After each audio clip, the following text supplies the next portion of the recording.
It's been over a decade since artificial retinas first began helping the blind see, but for many people, whose blindness originates beyond the retina, the technology falls short, which is why new research out of Spain skips the eye entirely, instead sending signals straight to the brain's visual cortex. Amazingly, 15 years after losing her sight, Bernadetta Gomez, who suffers from toxic optic neuropathy, used the experimental technology to recognize lights, letters, shapes, people, and even to play a basic video game sent directly to her brain via an implant.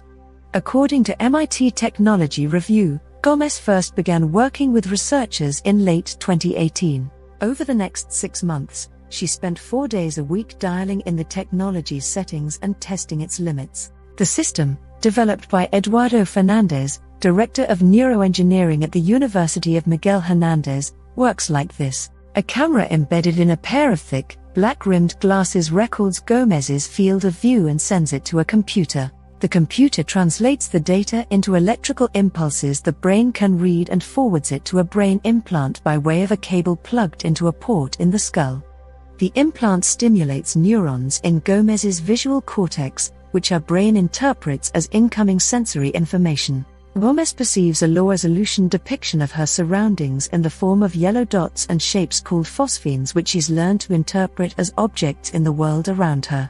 The technology itself is still very much in the early stages. Gomez is the first to test it, but the team aims to work with 5 more patients in the next few years. Eventually, Fernandez hopes their efforts can help return sight to many more of the world's blind people. A brief history of artificial eyes.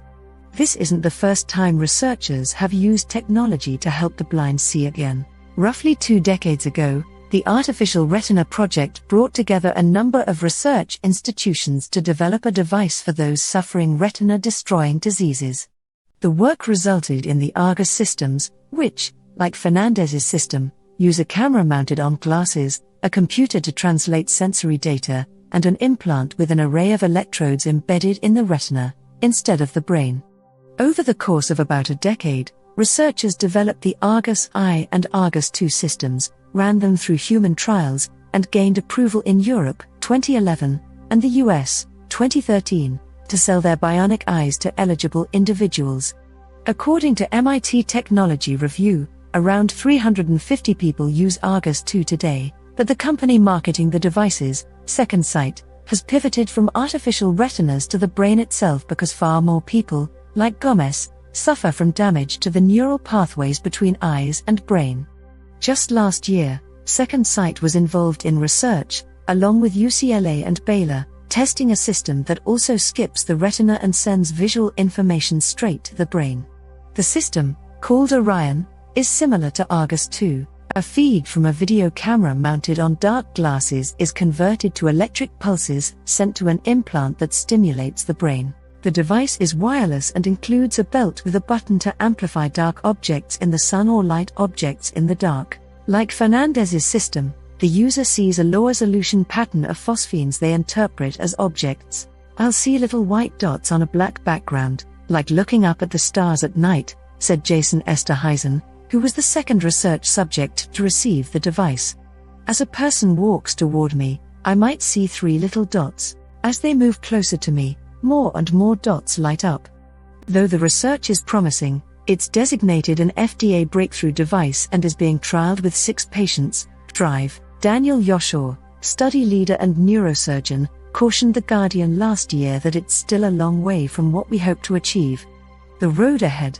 Brain implants are far riskier than eye implants, and if the original Argus system is any indication, it may be years before these new devices are used widely beyond research. Still, brain-machine interfaces, BMIs, are quickly advancing on a number of fronts. The implant used in Fernandez's research is a fairly common device called a Utah array. The square array is a few millimeters wide and contains 100 electrode spikes which are inserted into the brain. Each spike stimulates a few neurons. Similar implants have helped paralyzed folks control robotic arms and type messages with just their thoughts. Though they've been the source of several BMI breakthroughs, the arrays aren't perfect. The electrodes damage surrounding brain tissue, scarring renders them useless all too quickly, and they only interact with a handful of neurons. The ideal device would be wireless, last decades in the brain, limiting the number of surgeries needed, and offer greater precision and resolution.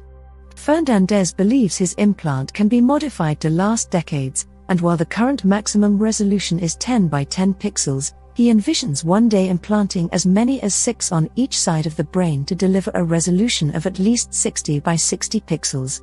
In addition, new technologies are in the works. Famously, Elon Musk's company Neuralink is developing soft, thread-like electrodes that are deftly laced into brain tissue by a robot. Neuralink is aiming to include 3,000 electrodes on their device to chat up far more neurons than is currently possible, though it's not clear whether there's a limit to how many more neurons actually add value. Still, other approaches, that are likely further out, do away with electrodes altogether, using light or chemicals to control gene-edited neurons. Fernandez's process also relies on more than just the hardware. The team used machine learning, for example, to write the software that translates visual information into neural code. This can be further refined, and in the coming years, as they work on the system as a whole, the components will no doubt improve in parallel. But how quickly it all comes together in a product for wider use isn't clear. Fernandez is quick to dial back expectations, pointing out that these are still early experiments, and he doesn't want to get anyone's hopes up. Still, given the choice, Gomez said she'd have elected to keep the implant and wouldn't think twice about installing version 2. This is an exciting time in neuroscience and neurotechnology, and I feel that within my lifetime we can restore functional sight to the blind, Yoshua said last year. Thanks for watching. Please like and subscribe for more.